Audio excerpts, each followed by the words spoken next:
नक्सलवाद एक सामाजिक, आर्थिक और विकासात्मक मुद्दा है। ठीक है, पहली बात तो क्वेश्चन क्या डिमांड समझना, आंसर राइटिंग में सबसे पहली बात तो वो है।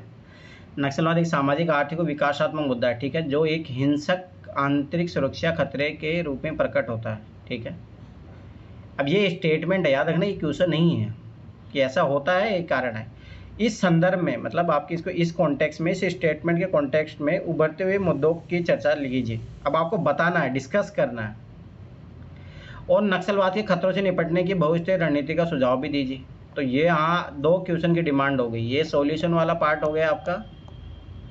यहाँ पे आपको बताना है कि कैसे जो है ये नक्सलवाद एक सामाजिक और आर्थिक विकासात्मक मुद्दा है, जो जिसके कारण एक हिंसक आंतरिक सुरक्षा खतरे के रूप में प्रकट होती है। मतलब समझ रहे हो, डायमेंशन ये है।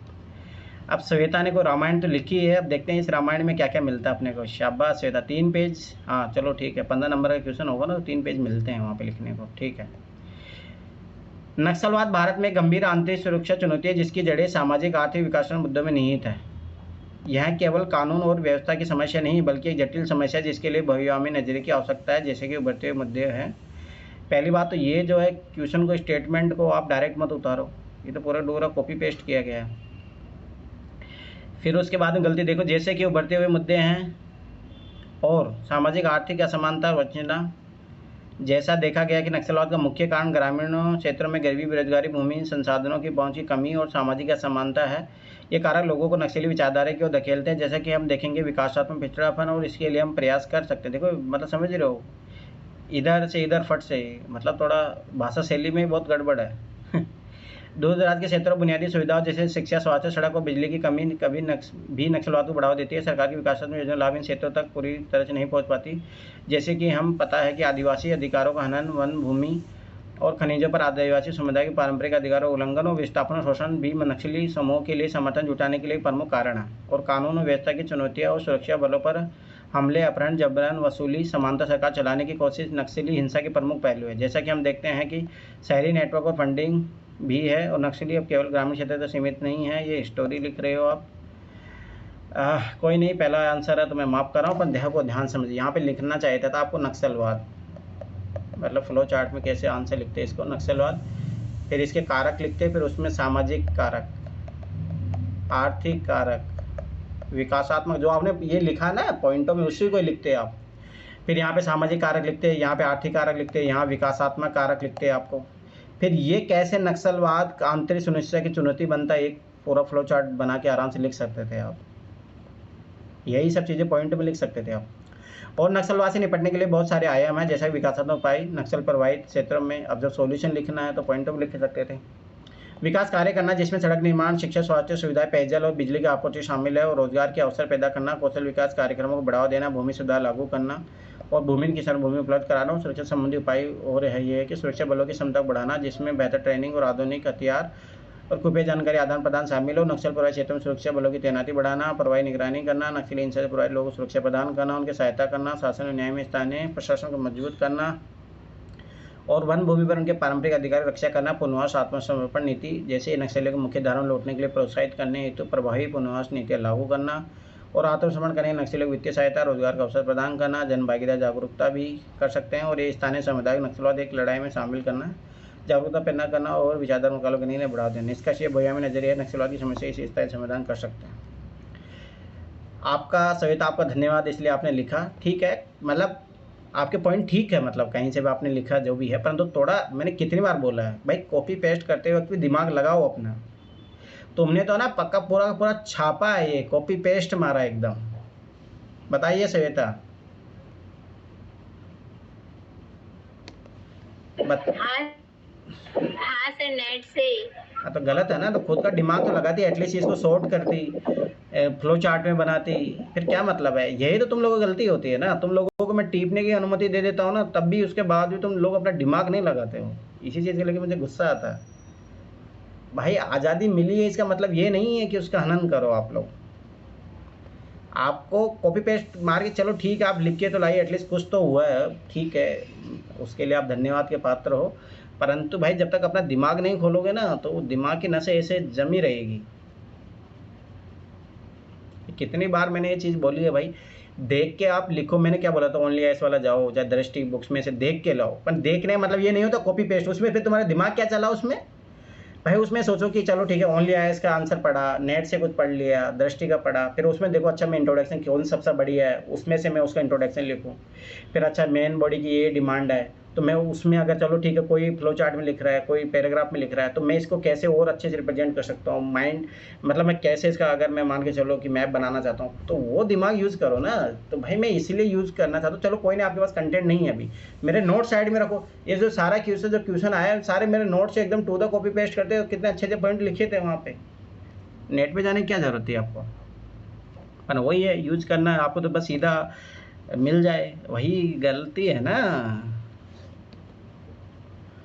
पिछड़े क्षेत्र में बड़े उद्योगों का विकास करने के सरकार के लगातार अभियानों का परिणाम जनजातीय जनता और किसान जिनके अनेक विस्थापनों का सामना करना पड़ता है। ठीक है, जब विलंघन अलग करना है, मल्कांगी नक्सलवादी पर ध्यान केंद्रित करते हुए वामपंथी उग्रवादी विचार से प्रभावित नागरिकों को सामाजिक और आर्थिक समृद्धि की मुख्य धारा में फिर से लाने की सुधारक रणनीति पर चर्चा कीजिए।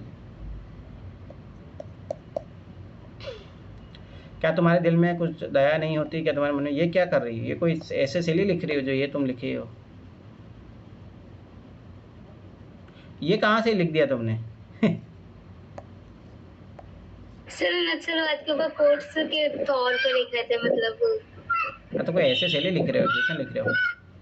ध्यान देने योग्य बात है कि यह मल्कांगिनी नक्सलवाड़ी जैसे क्षेत्र में जहाँ यह समझापन होगा नागरिकों के दायरे में वापस लाने के लिए, देखो वही क्वेश्चन का पूरा पूरा उतार रही हो। पुनर्वास से मौजूदा की स्थिति विस्तार लोग उचित, भाई क्वेश्चन तो समझ लो पहले, क्वेश्चन पूछ क्या रहा है, कैसे आप उनको मुख्य धारा में लाओगे, सामाजिक आर्थिक समृद्धि कैसे मुख्य धारा फिर से लागू लाने, सुधारों पर रणनीति पर चर्चा कीजिए। विस्थापित लोगों को उचित और समय पर पुनर्वास सुनिश्चित करना, जिसमें भूमि, आवास और आजीविका साधक शामिल है, पर्याप्त मुआवजा प्रदान करना ताकि अपनी नई परिस्थितियों में अनुकूल कर सके, और जैसा कि आर्थिक सशक्तिकरण जैसे कौशल विकास और रोजगार, विस्थापित स्थानीय युवाओं के लिए कौशल विकास कार्यक्रम चलाना ताकि उन्हें उद्योगों में अन्य क्षेत्रों में रोजगार मिल सके, और लघु और कुटीर उद्योगों को बढ़ावा देना, स्थानीय संसाधन पर आधारित लघु और कुटीर उद्योगों को प्रोत्साहन देना जिससे स्थानीय स्तर पर रोजगार के अवसर पैदा हो और जिससे कृषि सहायता हो, किसानों को आधुनिक कृषि तकनीक बेहतर। अब ये देखो उठा के फेंक दूंगा, ये इतना बड़ा पैराग्राफ कौन लिखता है, इतना सा कॉमन सेंस नहीं है। ताकि उनकी आय में वृद्धि हो, सामाजिक समावेशन, शिक्षा, स्वास्थ्य सुविधा, इन क्षेत्र पॉइंट सब ठीक है, परंतु बात वही है ना, तुम कॉपी पेस्ट मार के लाइए तो क्या मतलब है।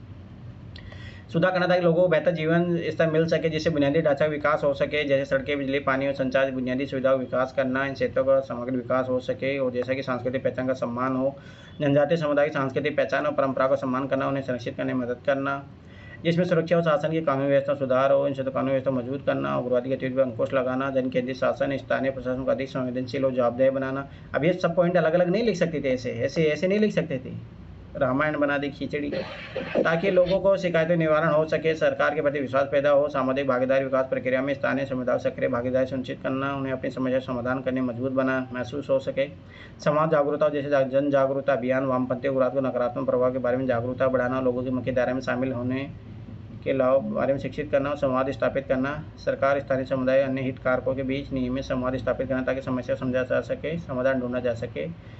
नगरवादी क्षेत्रों में सामाजिक आर्थिक, वही तो मोल लिख रही हो। बस मैं इतना धन्यवाद दे सकता हूँ कि तुमने लिखा है, बस लिखने की हिम्मत की है, इतने लोगों में से एटलीस्ट तुम लिखी तो हो कुछ, पर तो वही है, आगे से मुझे कॉपी पेस्ट आंसर नहीं चाहिए, ये चीज़ याद रखना। I doesn't want any copy paste answer, खुद का दिमाग तो लगाओ। अब ये देखो, हाँ हमारे यहाँ कौन है ये, अनु का विकास और फैलते उग्रवाद के बीच संबंध की पड़ताल कीजिए, उपयुक्त उदाहरणों सहित समझाइए। ठीक है, आप देखते हैं, भारत में उग्रवाद विशेष रूप से उन क्षेत्रों में फैला है जहाँ सामाजिक आर्थिक विकास गंभीर कमी रही है। जब लोग शिक्षा, स्वास्थ्य, रोजगार, भूमि अधिकार आदि से वंचित होते हैं तो वे सरकार से विश्वास खो देते हैं और उन उग्र संगठनों के प्रति आकर्षण। एकदम इंट्रोडक्शन एकदम सही है।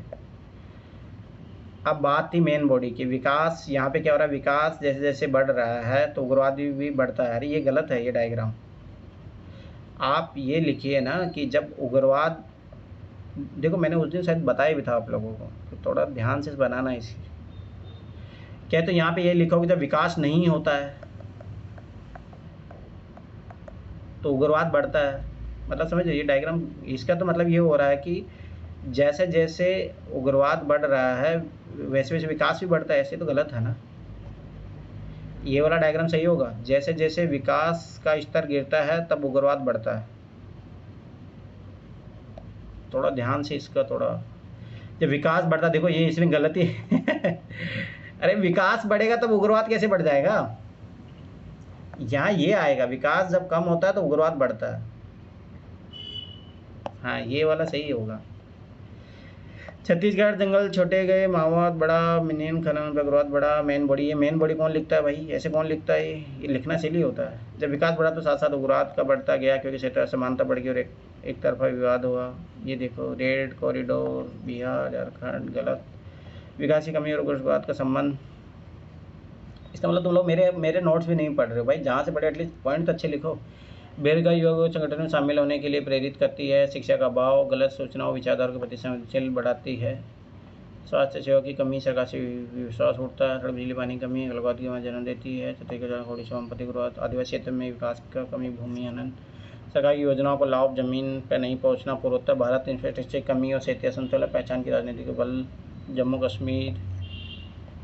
विकास उग्रवाद संबंध कैसे करता है? ये फिर वापस से क्यों आ रहा है? समाधान कैसे करता है? अच्छा, अवसंरचना विकास, सड़क, स्कूलों, रोजगार सृजन, जनजातीय अधिकारों की रक्षा, शासन व्यवस्था में सुधार। ठीक है। विकास की कमी उग्रवाद के बीच होती है तो समावेशी और सतत विकास उग्रवाद का समाधान है। समावेशी विकास बढ़ेगा तो अब यहाँ पे लिखिए ना। निष्कर्ष नहीं लिखा, कुछ भी नहीं है। अब सोच लो, ये है 2-2, 3-3 साल कोचिंगों में पैसे देने के बाद में आंसर लिखना भी नहीं आ रहा। अब सोच लो तुम लोग आईएएस बनने का सपना देख रहे हो और हाल ये है। अब भी सुधर जाओ, मैं सही बोल रहा हूँ। नहीं तो फिर कितना पैसा टाइम अपना इन्वेस्ट कर लो, कुछ ही नहीं होगा। नहीं लिखोगे आंसर तो यही है। देखो आज हकीकत सामने है ना। अनु लगभग 2-3 सालों से तैयार, 2-3 साल में ज़्यादा, 4-5 साल हो गए। ये हाल है, आज पहला आंसर होगा इसका। अब सोच लो, कोचिंग इतनी बड़ी बड़ी कोचिंगों में करने के बाद में ये हाल है तुम लोगों का, फिर भी आंसर नहीं लिख रहे हो। चलो, किसी को कुछ बोलना है तो बोलिए, क्लास को वाइंड अप करते हैं। कुछ बोलना है तुम लोगों में से कौन कौन है यहाँ पे? निखिल, पढ़ाई शुरू कीजिए कल से। आंसर पर कैसे लिखना चाहिए, मतलब उसका सटीक आंसर किस सरल भाषा में? सटीक एक दिन में मुझे बताइए। तुम किसी को रोटी बनाना सिखा रहे हो तो एक दिन में गोल रोटी बनाना सीख जाएगा क्या वो? टाइम लगता है भाई चीज़ों में। पर वो टाइम कब आएगा? परफेक्शन कब आती है? जब आप निरंतर उस कार्य को करते हो तब। आंसर राइटिंग अब डेली आप 1-2 आंसर लिखोगे। जो मैं पढ़ाते जा रहा हूँ मैं लिखते जाओ।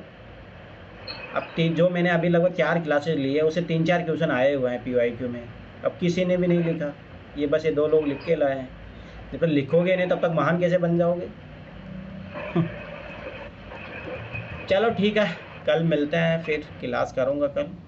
और मैं फिर बता रहा हूँ, जो टॉपिक पढ़ाते जा रहा हूँ साथ के साथ आंसर राइटिंग करते रहो। सैटरडे संडे उसकी कॉपी चेक कर लेंगे अपन। चलो ठीक है, बाय बाय, गुड नाइट।